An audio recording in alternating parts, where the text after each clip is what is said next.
Wanneer ons kyk na die woord, dan is dit nie net vir ons 'n handleiding wat vir ons beloftes gee nie. Maar jy sien, wanneer ons op ons reis is met die Here, dan kan ons nie onveranderd deur die lewe gaan nie. Daar moet 'n verandering inkom sodat God in my kan werk en my kan verander en toerus en bekwaam maak om te kan doen dit waarvoor hy my geskaap het. En niemand hou daarvan om te verander nie. Daar's min mense wat ek ken wat hou van verandering. Net omdat jy kan verander. Ons ken mense, ons vriendekring, die vrou, elke keer wat ons by die huis kom, dan lyk die sitkamer anders. En sê ons nou, wat nou? Die sê al man, elke keer wanneer sy die sitkamer skoonmaak, dan skuif sy. Nou, ek ken baie mense wat dit doen, ek ken net die een vrou. So as my mense wat goed net verander, want hulle hou van verandering, hulle hou nie van goed wat altyd dieselfde is nie. En my vrou is ook so, sy hou nie van goed wat net door mond net aangaan nie. Maar wanneer ons praat oor ons geestelike reis met die Here, dan impliseer dit noodwendig dat daar verandering in my lewe gaan plaasvind. Want ek gaan groei. Geen baba wat gebore word, is na 25 jaar nog in doeke nie. Hulle gaan deur 'n proses. Jy word 'n baba, van 'n baba word jy 'n peuter, dan word jy 'n kleuter, en dan gaan jy deur die prosesse, en iewers langs die pad skud jy die doeke af, en jy gooi die purity weg, en jy eet bietjie vaste spyse, en jy word groter, en jy bly kom van sagte vleise af, en dan begin jy, behalwe nou as jy ons motanis en gee vir die kind 'n stuk biltong, maar dis nou iets anderste. Maar jy kom by 'n plek waar jy groot word, en dan begin jy spys inneem. En die Bybel is duidelik daaroor. Ek was nie van plan om daaroor te praat nie, maar ek wil dit net in die middel laat, want jy sien, dis maklik om te praat oor 'n konsep, en dan verstaan mense nie heeltemal waaroor dit alles gaan nie. In die boek van die Hebreërs skryf die Hebreërs skrywer, wat ek glo Paulus is, ons kan eendag 'n bietjie oor dit gesels oor hoekom ek dit so sê, maar Paulus skryf, of kom ons sê nou maar die Hebreërs skrywer, sodat ons nou net 'n aanhaakplek kry, en hy sê in Hebreërs 5 vers 12, hy sê, want hoewel julle vanweer die tyd leraars behoort te wees, het julle weer nodig dat 'n mens julle die eerste beginsels van die woorde van God moet leer, en julle het weer behoefte aan melk en nie aan vaste spyse nie. So hy sê, ek moet julle terugvat, sodat julle weer die basiese kan leer. I need to take you back to basics. Verlede jaar het ek kan nie sê hoeveel keer dat ek het al gehoor nie, in die afgelope 5 jaar, en ek is seker, Apostel Gavin kan met my saamstem, hy het dit ook al gehoor, miskien het hy dit self gesê, is we need to go back to basics. Want jy sien, die kerk het die basiese vergeet. Hulle is so behep met goed in Openbaring, maar hulle weet nie wat die basiese beginsels van die Christelike geloof nie. En as hulle dit weet, dan weet hulle nie wat die inhoud daarvan is nie, en dit maak my kinderlik ongelukkig. En hoor wat skryf hy? Hy sê, want elkeen wat melk gebruik, is onervare in die woord van geregtigheid. Hoekom? Hy sê hoekom? Omdat hy 'n kind is. Met ander woorde, as jy in hierdie vlakwatergoedjies bly, dan bly jy 'n geestelike kind. Maar vaste spys is vir volwassenes, vir die wat geestesvermoëns besit, deur die gewoonte geoefen om goed van kwaad te onderskei. Hoor wat sê in hoofstuk 6, vers 1, daarom moet ons nie bly by die begin van die prediking aangaande Christus nie. We should never park at the basics. Ongelukkig sluit die oorgrote meerderheid van Christene hulle hele Christelike lewenswandel, hulle kom nie verby die basiese nie. En wanneer jy begin diep induik in die skrif en verborgenhede uithaal, dan kry hulle geestelike gastro. Dan vat hy stryd, hy ruk sy vin op en hy swem op die strand uit. Dan versoek hy vir my in 'n kerk. Wat mense doen. Kom aan. Nie my kyk soos 'n koei wat vir 'n nuwe plaas ek sit en kyk nie. Hy sê, daarom moet ons nie bly by die begin van die prediking aangaande Christus nie. Hoor wat sê hy? Maar na die volmaaktheid voortgaan. God wil hê, ons moet volmaaktheid bereik in Christus. Dan sê hy, sonder om weer die fondament te lê. Hier kom die fondament van die Christelike geloof. Hy sê van die bekering uit dooie werke en die geloof van God. Die Here weet, 'n ongesonde persentasie van Christene kom nie by die eerste een is verby nie. Hy wil net die Here elke keer wanneer hy bid en sê, Here, ek is 'n sondaar, vergewe my. Maar as dieptes in die Here se heerlikheid wat hierdie ou nog nie eens kan beproef nie. Want hy kom nie eens by die eerste ou hekkie verby nie. En dis die goed wat ons by dinamiese disippels doen 5 uur in die middag. Hy sê van bekering uit dooie werke en van die geloof in God, van die leer van die doop. So die leer van die doop is deel van die basics. It's part of the basics of Christianity. And people stumble over it. And they fall, and divisions are caused, and churches are split. En mense se lewens val uit mekaar uit, en families val uit mekaar uit, soveel so dat ouers kinders onterf. Dit gebeur. Maar mense afgesny word, want jy is nou jy het dwaallering aangehaal. Dan haak hulle vas by daai ou ouetjie, die derde een. Hy sê van die leer van die doop en dan van die handoplegging. Daar's baie oor dit te sê. Ek het my kinders geleer, jy leer nie laat enigiemand hand op jou lê nie, en daar's goeie redes vir dit. En dan van die opstanding van die dode en van die ewige oordeel, en dit sal ons doen as God dit toelaat. En ek wil vanmôre met u praat van die doop van die bekering. Nou as hy praat van die leer van die doop, dan praat hy in Engels van the teaching of baptisms, en ek gaan nie vanmôre daarop nie. Daar's meer as een doop, 'n vorm van doop. Doop wat 'n Christen behoort ondergaan, en die Here het vir my 'n fenominale openbaring gegee rondom dit. Ek gaan nie vanmôre met julle daaroor praat nie. Maar hoor wat sê die Bybel. In Matteus 28 vers 19, en ek dink daar's min Christene wat nie hierdie skrif ken nie, veral as jy Pinkster is, ken jy hom. Hy sê, gaan dan heen, maak disippels van alle nasies, doop hulle en sê vir hulle, lees die Bybel en vind uit wat God se plan vir jou lewe. Dis wat hy met my gedoen het. Ja. Hy sê, doop hulle in die naam van die Vader en van die Seun en van die Heilige Gees, en leer hulle om alles te onderhou wat ek julle beveel het. Die probleem met baie kerke is, hulle maak proseliete, hulle maak bekeerlinge. They make proselytes, but they don't make disciples. Hulle maak bekeerlinge, maar hulle maak nie disippels nie. Want hulle leer nie die mense nie. As jy maak 'n disipel, wat is 'n disipel? 'n disciples. Dit beteken 'n navolger. Van wie? Van wat? Van Jesus Christus. Paulus sê, word dan 'n navolger van Christus soos wat ek dit is. Man, jy moet dan baie verander het en baie in lyn gekom het met die woord van God om sulke goed vir mense te sê, want onthou, hy het die kerk vervolg. Hy moes 3 jaar in die woestyn van Arabië deurbring om van al die drek ontslae te raak. Dis hoekom hy kon sê, ek wag dit alles as drek. Paulus was 'n fariseer van fariseërs. Hy was die roem van fariseërs gewees. Hy het aan die voete van Gamaliel geleer, wat die opperleerder, wat die opperonderwyser was van sy tyd. Jy het nie sommer net by Gamaliel gaan sit en leer nie. Hy was die professor van professors, pastoor Koos.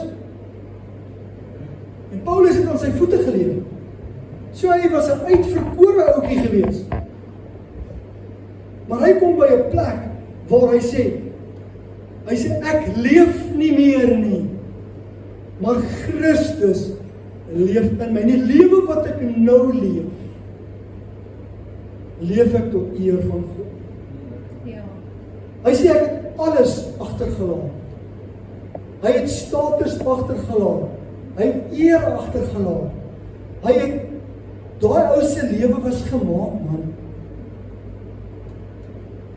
Jy kom nou en jy doen ons vir 'n werk en jy sê daai tyd, my leermeester is Gamaliel. Hulle vat jou van die agter in die ry, simpel jou voorin. Sê hierdie ou moet ons aanstel. Hy is 'n keeper. En hy sê ek ag dit alles as drek. Sodat ek Christus kon kry. Hoekom is dit so belangrik? Sonder Jesus Christus is ek en jy verlore. As Christus nie gesterf het nie, en nog meer is dit, as Christus nie deur die krag van God se Gees uit die dood uit opgewek is nie, was ons almal verlore. Die Engels het 'n mooi manier, hy sê, you're utterly lost. Utterly lost. Maar danksy die Here, dat Jesus die Christus, wat het geen roof geag het, skryf Paulus in Filippense, om in gestalte gelyk te wees aan God nie, het homself ontledig. Die Engels sê, he made himself of no reputation, he emptied himself. Hy het homself verneder, deur gelyk te word aan die mens, en die gedaante van 'n diensknegt aan te neem, gevind in die gestalte van 'n diensknegt, was hy gehoorsaam tot in die dood. Ja, die dood aan die kruis. En God het Jesus uit die dood uit opgewek. Nou dink ons maar Jesus, weet jy wat sê die Bybel van Jesus? Hy is in elke opsig versoek, net soos wat ons versoek word. Maar hy was sondeloos.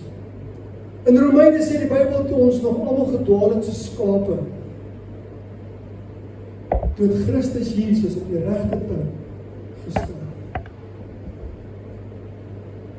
Nou hoe weet ek het Jesus nodig? Die oomblik wanneer jy kan onderskei tussen reg en verkeerd, en jou handelinge daarvolgens inrig, jy weet as ek nou gevang word, dat ek moeilik, dan weet jy dit sonde, want dit is verkeerd. Daar is die ouderdom aan dit gekoppel nie, party mense bereik daai plek baie vinniger as ander, sommige mense bereik dit nooit nie as gevolg van hulle geestestoestand, maar dis 'n ander gesprek. Wat sê ek vir u? Ek het Jesus Christus nodig. Sonder hom, as ek vandag sterf, gaan ek hel toe. As jy nog nie Jesus aangeneem het as jou verlosser en saligmaker, gekom het by 'n plek waar jy besef, ek is 'n sondaar en as ek nou doodgaan, gaan ek hel toe. Dan gaan ek jou nou vra. Ek gaan jou nou die geleentheid gee, want hierdie is belangrik. Ek kan met jy praat met die doop. Hy sê, maak dit 'n disipel. Voordat ek jou kan doop, of kan praat met die doop, is daai die belangrike stopplek. Maak 'n disipel. En moenie dink omdat jy vanmôre in 'n kerk sit, jy so pad hemel toe nie. Moenie dink omdat jy jou hele lewe lank in die sonnaskool was, dalk 'n sonnaskoolonderwyser gewees. Moenie dink omdat jy aangeneem of gekatekiseer, aangeneem het voorgestel is en die hele rigmarol gegaan het en jou naam iewerste in 'n boek geskryf is van 'n kerk. Jou naam moet nie in 'n kerk se boek geskryf word nie. Jou naam moet geskryf word in die boek van die lewe van die Lam. Amen. Jou kerk gaan jou na hemel toe vat nie. Die feit dat jou naam in 'n register staan, vat jou nie hemel toe nie. Die vraag is jou naam geskryf in die boek van die lewe van die Lam? Want as jy vandag nie sekerheid het, moet jy nou seker maak. Kom ons lei die oor. As jy die kort boodskap nou tot jou hart gespreek het, ek gaan net op praat oor die dood. As jy vandag weet, as ek nou dood gaan ek hel toe. Die Bybel sê, dit het ek aan julle geskryf, sodat julle kan weet dat julle die ewige lewe het. Dis iets wat jy weet, dis iets wat jy hoop nie. Gaan ek jou vra, steek jou hand op. Is nie 'n skande nie. Ek is dankbaar. Dis baie belangrik dat jy weet, as jy vandag sterf, gaan jy hemel toe. Dis nie 'n hoop nie.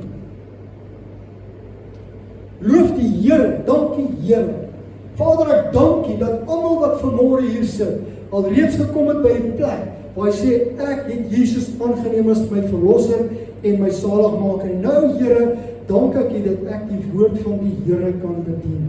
Ek eer U daarvoor in Jesus naam. Amen. Great stuff. Nou kan ons oor van haar besigheid doen. Weet julle dat die kerk, die Pinkster Protestante kerk, net soos die AGS en die Volle Evangelie kerk, het 'n geloofsbelijdenis, die gereformeerde teologie, jou susterkerke, almal het 'n geloofsbelijdenis, julle weet dit, nee. Ons geloofsbelijdenis, artikel 14, sê die volgende oor die doop.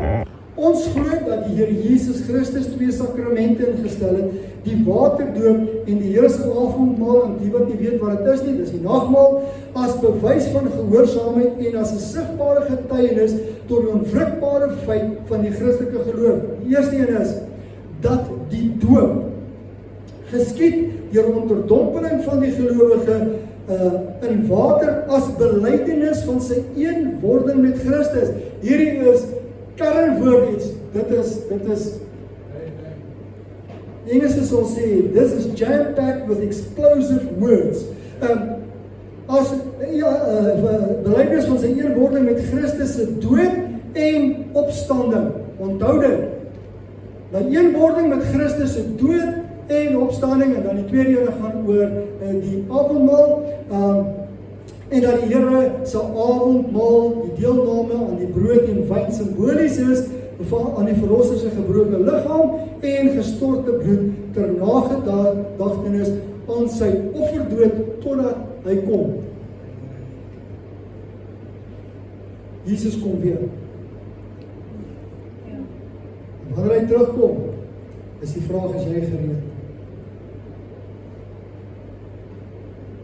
Die woord wat gebruik word, ek wil net klein waarop jy sien, die waterdoop is deur onderdompeling van die gelowige in water as belydenis van sy eenwording met Christus se dood en sy opstanding. Met ander woorde, wat doen ek? Ek maak in die openbare verklaring van dit wat reeds hier binne in my hart gebeur het. Dis wat ek doen. En is vir enig iemand om te sien. Nou goed, die woord doop, dis mos nou regtig 'n omstrede woord. It's a contentious word, want ons almal het 'n opinie rondom wat dit beteken en hoe dit werk. Kom ek gaan my help vanmôre. Ek gaan nou iets doen en dan gaan jy nou vir my sê of dit nou reg is. Hier is 'n lap. As ek hierdie lap vat en ek maak so, is hy het hom gedoop. Is hy heeltemal nat? So dis 'n bietjie problematies, nee. Kyk wat sê die Woordeboek verklaring. Ek wil vir julle net dit sê voor ek aangaan. Geen persoon, die feit dat jy gedoop word, die doophandeling is nie 'n bekeringshandeling nie. It's not salvific. Hoe laat julle daai woord? Salvific. Dis nie 'n woord wat die feit dat jy gedoop word beteken nie nou is ek gered nie. Want daar's denominasies wat dit doen. Hoor wat ek vanmôre vir u sê. Ek wil u help. Geen persoon kan gered word deur gedoop word nie, het sy dit deur besprinkeling is of deur onderdompeling. Dit beteken nie jy is gered nie. Dis ook nie 'n daad waarvoor iemand anders namens jou 'n besluit kan neem nie. Ek kan nie besluit ek gaan my kind laat doop nie. Dis 'n persoonlike besluit wat sy moet neem. Maak dit vir julle sin? Beter. Kyk wat beteken die woord. Dis die woord baptizo. Daai zet is word as dit uitgespreek in Hebreëus, in Grieks. Baptizo.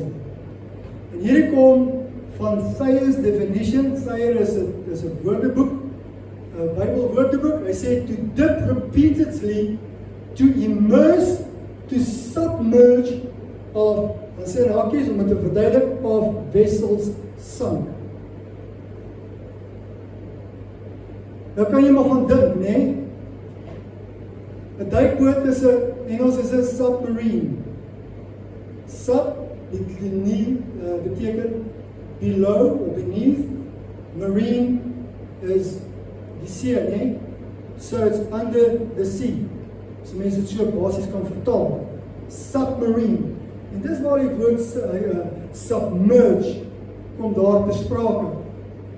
Net verder. To cleanse by dipping or submerging, to wash, to make clean with water, to wash one's self or bathe, and to overwhelm. Julle, as ek daai derde woord vat met to overwhelm, kom ek verduidelik vir julle prakties hoe werk. Wie van julle het al klere gewas met hom? Almal nee. Was 'n tyd voor wasmasjiene, baie keer as jou wasmasjien stukkend is, weet jy nie, dan is dit maar die hand was dan nie. Kyk nou wat sê daai, hy sê to dip repeatedly. En ek gisteroggend vroeg, seker so 4:00, begin die Here met my 'n gedagte deel en ek gaan sit en so dadelik en ek nie dadelik nie toe ek opstaan. Eers later oggend of sit ek net en maak notas. Wanneer jy nuwe klere koop, ek weet dat mense soms deesdae as gevolg van die massaproduksie vat hulle die goed en net om die fabriekreuk uit te kry en voor hulle gaan die wasmasjien. Maar nuwe klere was jy nie meer het veilig nie. Jy vat daai klere en jy sal hom eers gaan was as hy veilig is. Jy gaan hom iewers langs die pad gaan jy hom dra, want niemand koop klere om dit in 'n kas te hang nie en dit nooit te dra nie. Gebeur partykeer ongelukkig so. Ek het al gesien dat mense kaste uitgooi dan wel vergeet dat die klere gekom het, hom kaartjie nog in die klere, maar dit is die uitsondering eerder as die reël. So jy gaan daai klere koop met die doel om dit te dra. En daardie klere word vuil en dan word dit gewas.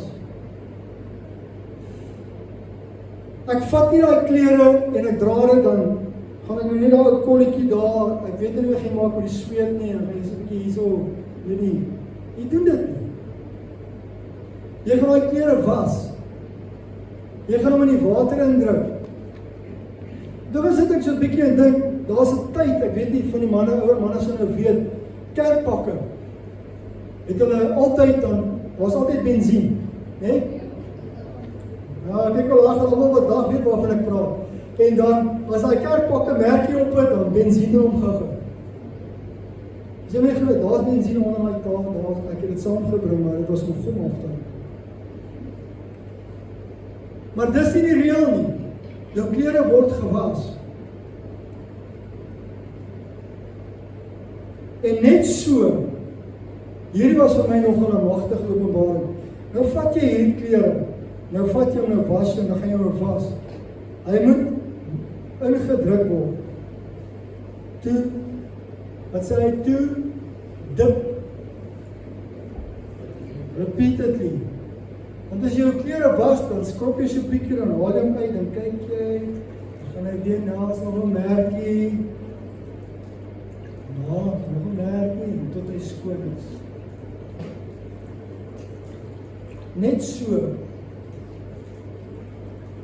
wil God se Heilige Gees ons mense spreekwoordelik aantrek, wanneer hy in ons kom woon. He clothed us with our human frailty.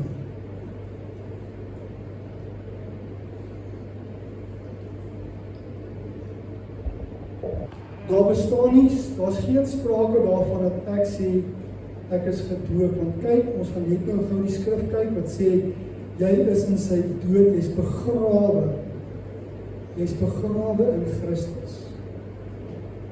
Ek weet, in die tyd van die Crusades, het ons mos nou die Christelike oorlog, het hulle die ouens gesê, nee, as jy op die Crusades wil gaan vir die koning, dan moet jy gedoop word. Dan het hy gedoop, want hy sy swaard, hulle het regtig gedoen, dan pluk hy sy swaard en hy sy swaard buite in die water. En so I surrender everything unto Christ, but this is for blood. Want hulle is waarde, ja, as hulle nou crusaders, weet julle daarvan? Hulle het gedoen, gaan kyk in die geskiedenis.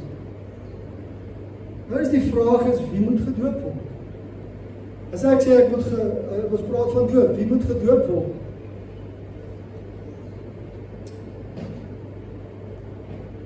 Jesus self is ook gedoop. As ons kyk na Matteus 3 vers 14 tot 17, en ek wil dit graag vir julle lees in vers 14, Johannes die Doper het Jesus gedoop. Hoor wat sê Jesus, maar Johannes het hom ernstig teëgegaan en gesê, ek het nodig om deur U gedoop te word, en nou kom U na my toe. Maar Jesus het geantwoord en vir hom gesê, laat dit nou toe, want so pas dit om alle geregtigheid te vervul. Daarna het hy hom toegelaat.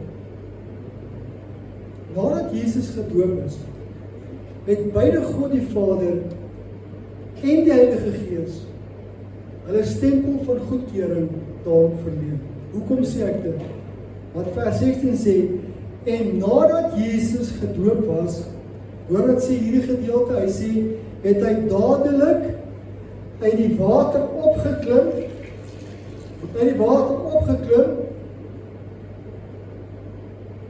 en met eens gaan die hemele oor hom oop, en hy sien die Gees van God, soos 'n duif, nie in die vorm van 'n duif nie, asseblief, dis 'n valse lering. Soos, dis 'n beeldspraak, soos 'n duif neerdal en op hom kom. Heilige Gees sou dit net gedoen het, as hy tevrede was, en as hy sy goedkeuring daarop verdeel. En daar kom 'n stem uit die hemel wat sê, dit is my geliefde seun, in wie ek 'n welbehae het. Met ander woorde, wie moet gedoop word? Jesus is ons beste voorbeeld. Slegs gelowiges kan gedoop word, of kan die bekering, laat ek dit oorsien. Slegs gelowiges kan die doop van bekering ondergaan. En dan gaan ek vinnig deur hierdie skrifte hardloop. As jy dit na die tyd wil hê, praat met my, ek gaan dit met graagte vir jy deurstuur. Ek gee sommer my notas vir as jy dit wil hê. Gaan dan heen, Matteus 28:19, maak disippels van alle nasies en doop hulle, en ons het alles gelees, net het vir jy gelees. In die naam van die Vader, Seun en Heilige Gees, en leer hulle om alles te onderhou wat ek julle beveel het. Markus 16 vers 15 en 16 sê, en hy het vir hulle gesê, gaan die hele wêreld in, dis Jesus wat hy gepraat het, en verkondig die evangelie aan die ganse mensdom. Met ander woorde, vertel hulle eers, dat hulle tot bekering kom. Hy sê, dan kom hy in vers 16, hy wat glo en hom laat doop. Kyk die volgorde, hy wat glo en hom laat doop, sal gered word. Maar hy wat nie glo nie, sal veroordeel word. In Handelinge 2:38 en wat hier gebeur het, is die Nuwe Testamentiese kerk is gebore, want is Pinksterdag, Heilige Gees is uitgestort, en nou kom die mense, en hulle sê, maar hierdie ons is vol wyn, hy sê, Petrus, wow, stop, dit is nog eens die derde hier, met ander woorde 9 in die oggend, hierdie ons is nie vol wyn, soos wat julle dink nie, maar dit is die vervulling van die profesie, wat die profeet Joël gegee het, en hy gee vir hulle vinnige oorsig, Engels sal sê, gave him a rundown van die geskiedenis, van die beloofde Messias wat sou kom, en Jesus wat die vervulling van die Messias, van die belofte is, en God het die belofte vir Joël gegee, hy het inteendeel dit in Esegiel ook bekragtig, en Jesus het dit bevestig, en wat julle nou sien is die vervulling van die belofte. En toe sê hulle nou, wat moet ons dan doen, broeders? Vers 37 sê, en hulle is diep in die hart getref, en hulle vra die apostels, wat moet ons dan doen, broeders? Die vra al vanmorgen nou, okay, cool, ek het nou die gehoor, maar wat moet hy doen? Hoor wat sê, bekeer julle, en laat elke een van julle gedoop word in die naam van Jesus Christus, tot vergifnis van sondes, en julle sal die gawe van die Heilige Gees ontvang. Ek gaan net hier so syspoor vat. Petrus het nie probeer om 'n ander vorm van doop in te stel nie. Hy het bevestig en beklemtoon dat Jesus Christus die Messias is, En die oppergesag is waaronder hy hom onderwerp. Dis hoekom hy gepraat het van Jesus Christus. Kyk. Die doopformulier het Jesus in Matteus 28:19 gesien. Eendag was ek daar in ons vorige gemeente en ons gaan 'n doopdiens hê en daar is iemand wat my sommer in die foyer voorkeer en hy sê my, weet watter doop julle? Ek sê oom, daar is net een doop. Ons doop in die naam van die Vader, Seun en Heilige Gees. Hy sê nie wat van die doop van Jesus Christus. Ek sê oom, laat ons nou nie daai gesprek nou hê nie. Ek sê maar net so vinnig, vir wie gaan ek luister? Gaan ek luister vir Jesus Christus wat die opdrag gegee het? Of gaan ek luister vir Petrus wat eers tot bekering moes gekom het? Wat Jesus verloon het, tot bekering gekom het en nou het woord van die Here verkondig. Ek is jammer, ek gaan na die hoogste autoriteit toe, dankie. Dis die einde van ons gesprek. Nou kan jy vra maar, wat van babas? Kan ek 'n baba doop of 'n suigeling? Hulle praat van infant baptism. Weet jy wat is interessant? Nêrens in die hele Bybel kry een geval wat vir ons eers 'n aanleiding kan gee dat 'n baba gedoop is. Of 'n klein kindertjies. Nêrens. Bring maar 'n skrif wat praat ons daaroor. Want Jesus het 'n nuwe verbond daar gestel, gegrond op beter beloftes. En hy is die borg van daai verbond. So wanneer jy na my toe kom, gaan ek vir jou vra hoe, en jy bring my die Ou Testament, gaan ek vir jou sê goed, hoe het daardie skrif in vervulling gekom in Christus Jesus, dan praat ons daaroor. En maar waar kom hierdie gebruik van om babas te doop dan vandaan? Hierdie gaan julle dalk skok. Ek het my bronne, sê my nie glo nie, ek gaan nie net goed hier van die kans af kom sê nie. Die gebruik om babas te doop, waar kom dit vandaan? Of was jy bang? Dit kom oorspronklik uit Baal-aanbidding. Dis waar die wortel daarvan is. In die jaar 253 na Christus het Cyprianus saam met die raad van 66 biskoppe besluit 'n kind moet so vroeg as moontlik gedoop word, selfs 2 tot 3 dae na geboorte. En so het dit 'n lering in die Rooms-Katolieke Kerk geword. Kerke wat dit vandag beoefen, het dit oorgeneem van Katolicisme af. Nie uit die Bybel nie. Dit kan ook nou so 'n bietjie 'n skok vir jou wees, maar wanneer iemand gedoop word, is dit nie die daarstelling van die nuwe verbond en ekwivalent aan die besnydenis van die ou verbond nie, dis 'n leuen. Ek sal daarby staan en ek sal daarby val. Met ander woorde, dit is eenvoudig nie waar dat 'n kind deur die doop sogenaamde geestelike besnydenis ontvang en sodoende erfgenaam word in terme van die nuwe verbond nie. Dis 'n verdraaiing van die skrif. Hoe kry ek deel aan die nuwe verbond? Ek neem Christus aan as verlosser en saligmaker. Wat het ek nodig om hemel toe te gaan? Moet ek gedoop word? Dan het ons 'n probleem. Wat van die ouetjie wat langs Jesus aan die kruis gehang het? Jy het al gehoor van die wat my al so 'n bietjie oor praat het oor in ons familie al gebeur het. My boetie was 19 jaar oud, hy is in 'n vratsongeluk dood. 10 dae voor hy dood is, het sy hart vir die Here gegee. Hy het die tyd gehad om gedoop te word. Is hy nie hel? Hel nou. Nee.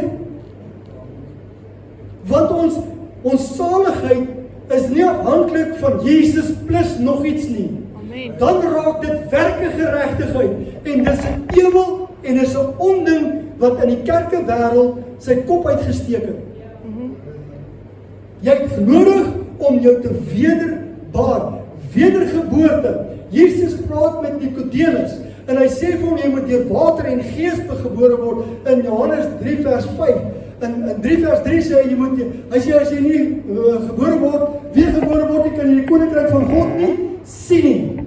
Dan sê hy nou kom Nicodemus in vers 4, hy sê, hoe kan ek wat 'n ou man is weer terug gaan in my moeder se skoot? Ek kan tog nie weer gebore word nie.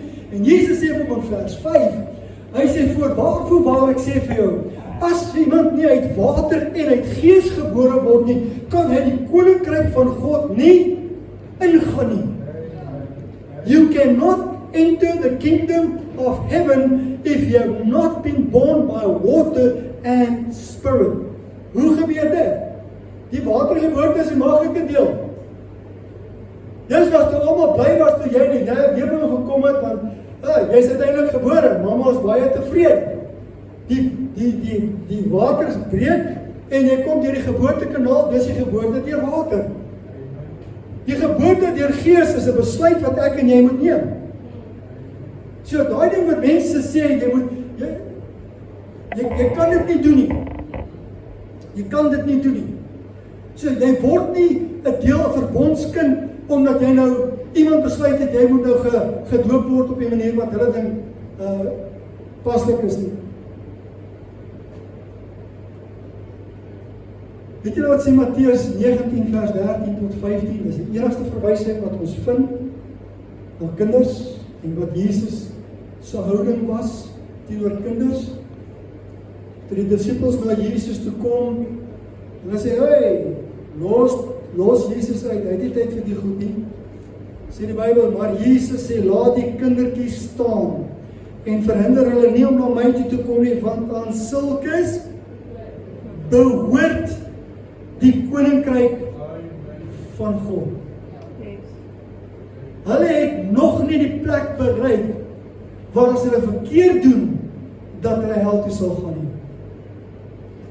Want die koninkryk van God behoort reeds aan hulle. Dit is nou die woorde van 'n baie hoë gesag as wat ek is. En wat sê vers 15? En hy het hulle die hande opgelê en hulle het daarvan vertrek. So wat gebeur as, nou sê my maar, ek is dan as 'n kind gedoop. Wat nou? Moet ek my weer laat doop? Dis hoekom ons die wederdopers doen. Het julle dit geweet? Dis hoekom die Pinksterkerke wederdopers doen. As ek die skrif vat en ek lees die skrif korrek en ek interpreteer dit korrek, volgens ons siening is dit niks anders as 'n toewyding nie. Dis hoekom ons het enkele maand, het ons, soos iemand 'n kind wil toewy, ons het 'n Sondag wat ons kinders inseën en toewy, en daar is nie ouderdomsbeperking in dit nie. Ons het al kinders ingeseën, mense wat op bekering gekom het, dan is hulle kinders nou al chokkers, dan het ons hulle toegewy aan die Here, want die ouers het gesê, ek gaan my kinders grootmaak in die vrese van die Here. So as jy gedoop is op daai manier, as 'n babatjie in doeke en jy het nie geweet van dit nie, hoekom? Want 'n kind het geen sondebewustheid nie. 'n Babatjie het nog geen sonde wat hy kan bely nie. Ja, maar wat van Psalm 51 wat Dawid sê, in sonde is ek gebore, my moeder my ontvang, in sonde is ek gebore. Hoekom het Dawid dit geskryf? Die klein rakker, hy was in oorspel betrap. En toe Nathan hom oor die koning gaan. En toe gaan hy op 'n guilt-trip.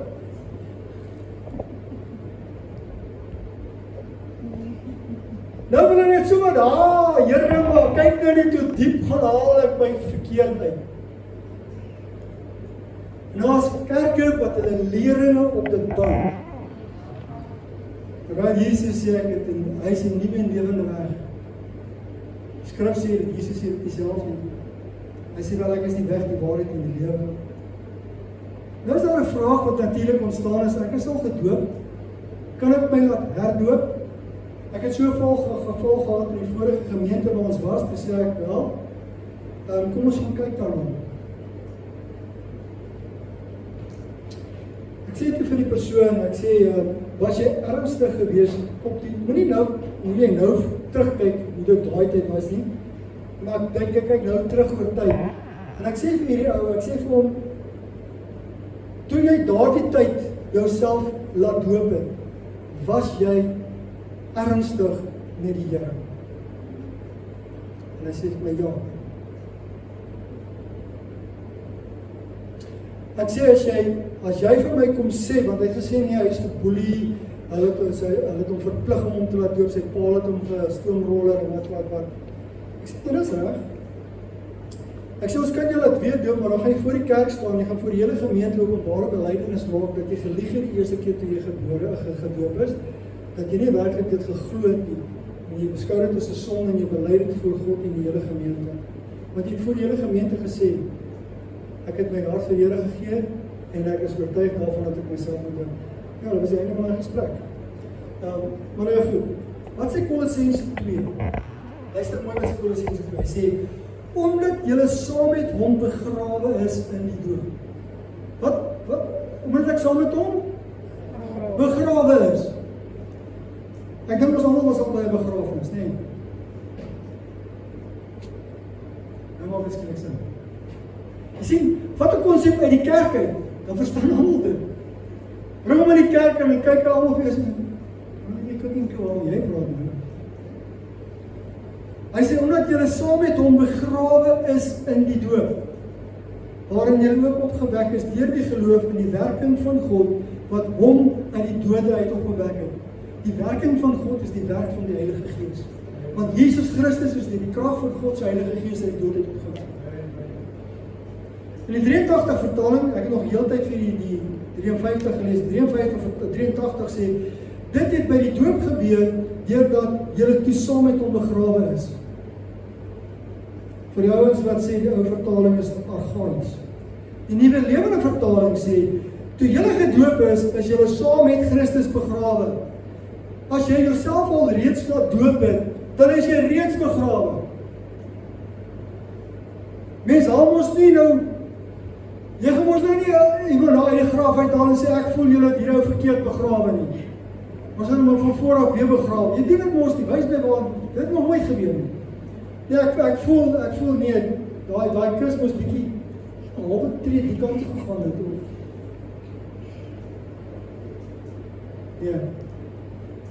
Maak dit sin? Dan kan ons vra nou maar, wat is die doel van die doop? In die eerste plek, dui die doop op my gehoorsaamheid aan Jesus Christus se opdrag. Ek het Lukas 6:46 met voorbedagte rade het ek vir julle in dik skrif gesit. Vir ons wat Afrikaans verstaan is in bold, né? Weet jy wat sê Jesus daar vir die disippels? Dis 'n aanklag teen die kerk. Want ons hoor goed, ons glo goed, maar ons doen dit nie.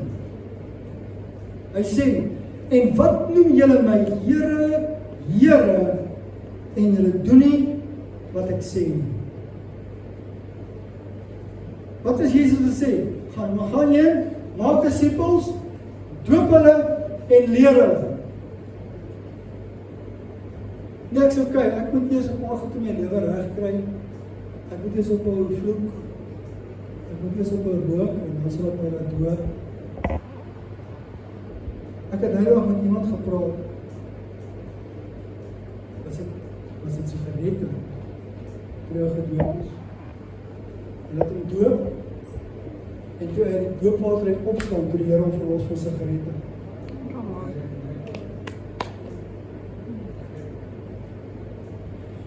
God vat jou soos wat jy is. Hy het jou lief soos wat jy is. Gebroke, stikken, damaged goods. Hy vat jou soos jy is, omdat hy jou lief het. Maar hy het jou so lief, dat hy jou nie gaan los, soos wat jy is nie. Amen. Die vraag is ons gehoorsaam? Matteus 28:19 het ons gelees. Die tweede opmerking wat ek wil maak is, behalwe dat ek gehoorsaam is aan Christus, ek vereenselwig my met die dood en opstanding van Christus Jesus. Romeine 6 vers 3 en 4. Ek wil graag van vers 1 af vir u lees. Hy sê, wat sal ons dan sê? Sal ons in die sonde bly dat die genade meer kan word? Nee, stellig nie. Vers 2. Want hy sê, ons wat die sonde afgesterf het, hoe sal ons nog daarin lewe? Ek kan mos nie aanhou, ek is so gemaak en so gelaat staan, jy lieg man. Dan kan jy maar hierdie in die Bybel uitskeer. Hy sê, of weet julle nie, vers 3, dat ons almal wat in Christus Jesus gedoop is, in sy dood gedoop is nie. Vers 4, en as ons dus saam met hom begrawe is deur die doop in die dood, sodat net soos Christus uit die dode uit opgewek is, deur die heerlikheid van die Vader, ons ook so in 'n nuwe lewe kan wandel. Kolossense 2 vers 12, ek gaan van vers 9 af lees, net om konteks te gee.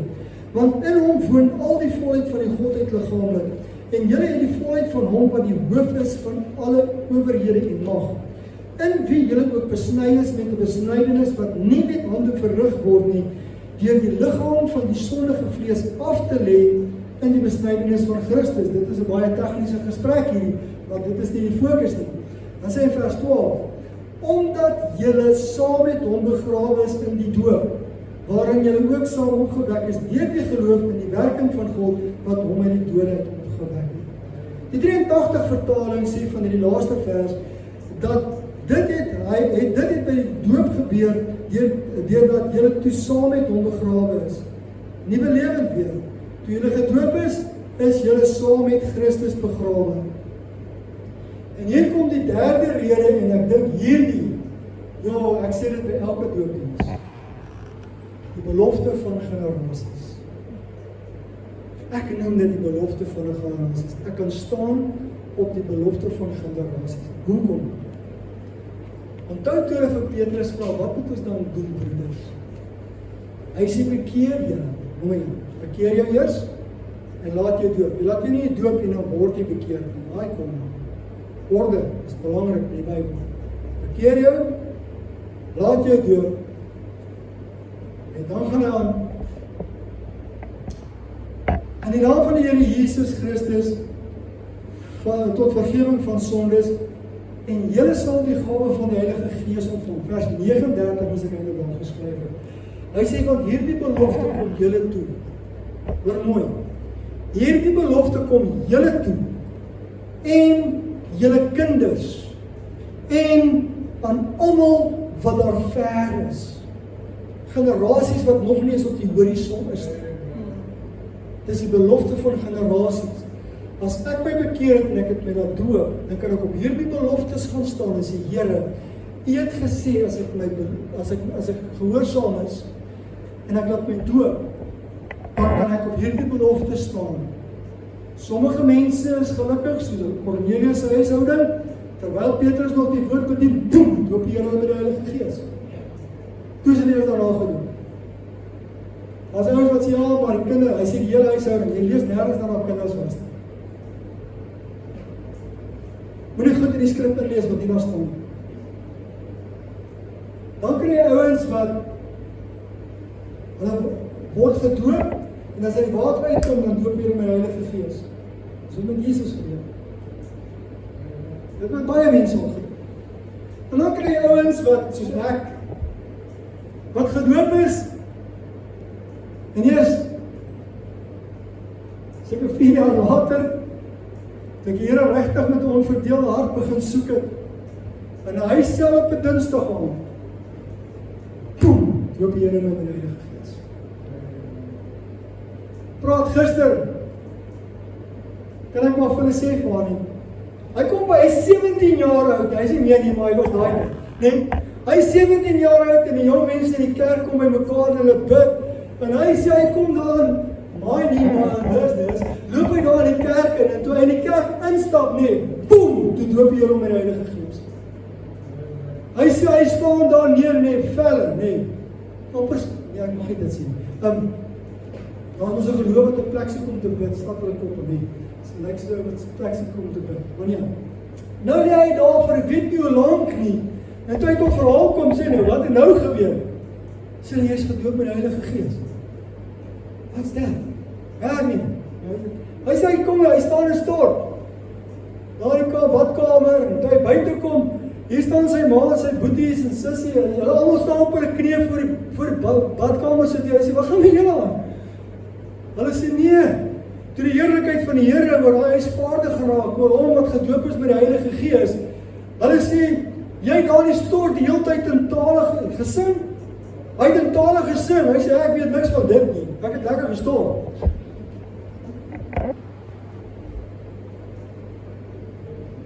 Dis 'n belofte wat jy op kan gaan staan. En ek sluit daar met hierdie skrif. Nou vra ek nou maar, wat verhinder my om gedoop te word? Ek ken ons jou verhaaltjie, né? Die vinnigste marathon wat ooit gehardloop is. In Handelinge 8 vers 36 tot 39 lees ons die verhaal. Eintlik dit begin eintlik voor dit waar Filippus, die Here het Filippus gesê daar, jy moet afgaan na die pad, hy was op pad na 'n ander plek te sien en wow, gaan na hierdie pad, daar na Gaza toe, daar's 'n ou te volg getrok met hom. En hy loop en hierso sit 'n hofdienaar van Ethiopië en hy sit en lees in Jesaja en nou loop Filippus langs die baan en hy sê vir hom, ekskuus tog, weet jy wat jy lees? Hy sê, nee, hoe kan ek weet? Dis maar net nie vir my verduidelik nie. Hoeveel mense lees Bybel, né? Ek het 'n cooking klootjie lees. Ek praat nou nie van geslagsregisters nie, lees dit anders. Dit lyk soos die bestanddele op 'n pillebotteltjie partytjie. En nou sê hy vir hom, en hy het hom op die wa laat klim, hy sê kom sit hier saam met my. Nou sê die Bybel, en Filippus het sy mond geoop en van hierdie skrif af begin. Waar? Van Jesaja af het hy begin en die evangelie van Jesus aan hom verkondig. En terwyl hulle voortreis op die pad, kom hulle by water en die hofdienaar sê vir hom, daar is water, wat verhinder my om gedoop te word? Jy het nie nodig om eers 'n bekerings, eers 'n disipelskap kursus te doen van 17 weke en nee. Dis nie wat in die Bybel staan. Hy sê, ek verstaan, daar is water, wat keer dat ek gedoop word? Nee, nie so 'n bakkie nie, wat wil sê? En die hofdienaar sê vir hom, daar is water, wat verhinder my om gedoop te word? Vers 37, toe sê Filippus, as u glo met u hele hart, is dit geoorloof. En hy antwoord die hofdienaar, hy sê, ek glo dat Jesus Christus die Seun van God is. Amen. En hy het beveel dat die wa moes stil hou. Ek dink dit was seker Filippus, toe trek hy die ander kom. En hulle het albei in die water afgeklim, Filippus en die hofdienaar, en hy het hom gedoop. En toe hy die water opklim, het die gees van die Here Filippus skielik weggevoer. En die hofdienaar het hom nie meer gesien nie, want hy het sy weg met blydskap gereis. In vers 40 sê hulle, volgende oomblik te sien hulle vir hom dat hy daar in Asdod besig is om die evangelie te verkondig. Die Here hom getransplanteer, ons op.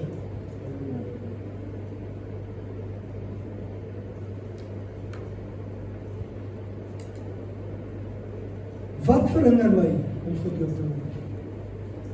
Partykeer is dit net ons trots. Partykeer is dit ons vooropgestelde idees.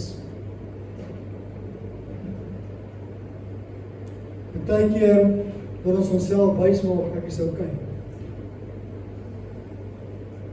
Weet jy wat is hartseer? Die Here praat met my oor hoekom stap mense nie in die volheid van God se plan vir hulle lewe nie. Daar's mense wat graf toe gaan en beloftes het nooit in vervulling gekom nie. En dan kan 'n mens gaan kyk na die klein goedjies wat Jesus beveel het hulle nie gedoen nie. Wat gedink het is maar 'n bysaak. Ek hoef dit nie te doen nie. Dis vir ander mense. En is hartseer. Die Bybel sê dat die oog nie gesien het nie, wat die oor nie gehoor het nie, en wat in die hart van die mens nie opgekom het nie, het God toeberei vir die wat hom vrees. Die Here wil jou vat na plekke toe in die gees waar jy nog nooit was nie. Hy wil hê jy moet dinge bereik wat jy gedink het buite, dit kan nie gebeur nie. Die Here gee vir jou 'n droom, dan raak jy bang vir die droom, dan dink jy, ek gaan dit nie doen nie, dan skuif jy dit eenkant toe. Dan hy nie omdat God se plan in jou lewe vervulling kom nie. As die droom vir jou lewe jou nie bang maak nie, is dit in elk geval nie van die Here af nie. Skryf jou ander droom, skryf jou wat jou bang maak. Want dan weet jy het God nodig. Want as dit nie eie vermoë lê, het jy God nie nodig nie. So wat keer my om gedoop te word? Nou maar ek het net vandag kom inloop. So wat? Die Here het 'n afspraak met jou gehad, dis hoekom jy vandag hier is. Jy is nie toevallig hier nie. So wat keer my om gedoop te word? Die Bybel sê wanneer ons, dit is soos klere wat gewas word, nee. Man, as jy daai kon, hy styfsoft en goed wat ons aan hand smy deesdae, nee, dan het ons so lekker uit. Dan wil jy hom ons dra. Dan nie eens droog word, nee, daai. Of as jy nou spyt is, dan trek jy nat en dit is warm.